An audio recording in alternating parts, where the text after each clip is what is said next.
मित्रांनो, हे दृश्य जे आहे डॉक्टर बाबासाहेब आंबेडकर चौक बीड या ठिकाणचं आहे आणि आजच्या मोर्चासाठी लोक जे आहेत या ठिकाणी एकत्रित येत आहेत आणि याच ठिकाणाहून जो आहे मोर्चा निघणार आहे. मित्रांनो, पाहू शकता या ठिकाणी फक्त बीड जिल्ह्यातूनच नाही तर वेगवेगळ्या जे आहे जिल्ह्यातून पूर्ण महाराष्ट्रातून लोक या ठिकाणी न्यायासाठी एकत्रित झाले आहे. सरपंच संतोष देशमुख यांना न्याय मिळाला पाहिजे.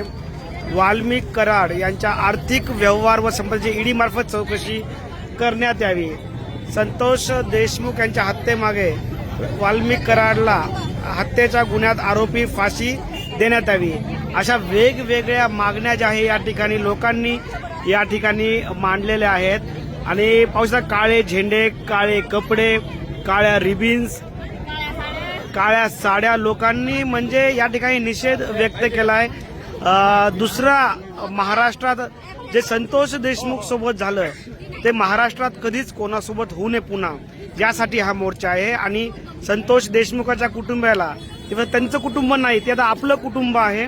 न्याय मिळण्यासाठी हा मोर्चा आहे आणि सर्व लोक रस्त्यावर उतरले आहेत. धन्यवाद.